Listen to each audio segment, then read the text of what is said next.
तो तभी उसे एक हेलीकॉप्टर दिखता है। वो हेलीकॉप्टर को देखकर खुश हो जाता है। उसके पास लाल कलर का एक कपड़ा भी मौजूद होता है। वो उसे हिलाता भी है, लेकिन हेलीकॉप्टर इतना ऊंचा है कि उस कपड़े को नहीं देख पाता और हेलीकॉप्टर वहां से आगे गुजर जाता है। योशी को इस बात से बहुत ही ज्यादा मायूसी होती है, क्योंकि वो एक बात को समझ चुका था कि ये हेलीकॉप्टर उसे ही ढूंढने के लिए आया है। वहाँ केविन भी इस बात से नाराज हो जाता है कि उसे योशी नहीं मिला, लेकिन उसे पूरा यकीन है कि वो जिंदा है। और वो फॉरेस्ट ऑफिसर से बोलता है कि हमें उसे दोबारा ढूंढने के लिए जाना होगा। ऑफिसर्स बोलता है कि जितना तुम कर सकते थे तुमने कर लिया है, लेकिन केविन हार नहीं मानना चाहता। वो अपनी पूरी कोशिश करना चाहता है। और यहीं पर एक आदमी होता है जिसके पास नाव होती है, और केविन इसे बोलता है कि तुम्हें मेरा साथ देना होगा, मुझे तुम्हारी मदद की जरूरत है और तुम्हारे अलावा मेरी मदद कोई भी नहीं कर सकता, क्योंकि इस नदी को तुमसे अच्छा कोई भी नहीं जानता। लेकिन वो मदद करने के लिए मना कर देता है और वो कहता है कि तुम्हारे दोस्त को खोए हुए पूरे 17 दिन हो चुके हैं और 17 दिन तक इस जंगल में कोई भी नहीं सरवाइव कर सकता।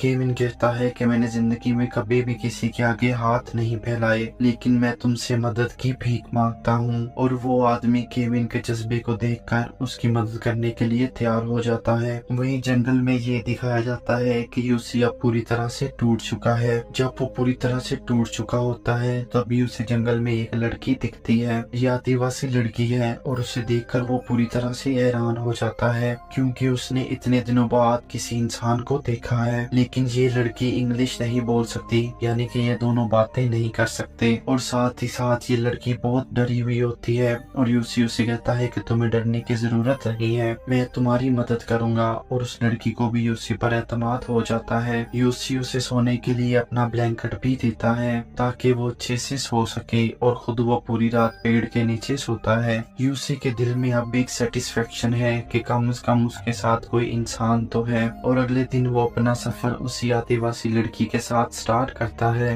वो उससे बहुत सारी बातें करता है, हालांकि वो लड़की उसकी बातें नहीं समझ पाती, लेकिन अब उसके पास कोई तो है जिससे वो बातें कर सकता है। उसे खाने के लिए एक चीज भी मिलती है, लेकिन वो लड़की उसे मना कर देती है कि इसी मत खाओ। वो उसे कहती है कि ये सड़ा हुआ है, लेकिन वो उसे कहता है कि मैं भूखा हूँ। राहत हो जाती है और यूसी उस लड़की को कहता है कि तुम मेरे पास आ जाओ, तुम्हें मुझसे डरने की जरूरत नहीं है, ईश्वर हमारे साथ है। और वो उस लड़की को अपने हाथ के ऊपर सुला लेता है और वो उसे उसके कंधे पर हाथ रखकर दिलासा दे रहा होता है कि ईश्वर हमारी रक्षा करेगा। लेकिन अगले ही पल में वो देखता है कि उसके पास कोई भी लड़की मौजूद नहीं होती, बल्कि उसका हाथ जमीन पर होता है। दरअसल ये उसकी बस गलतफहमी थी जिसमें वो एक लड़की के साथ चल रहा था, क्योंकि इतने दिन जंगल में रहने के बाद यूसी का ज़हनी तवाज़ुन खराब होने लगता है।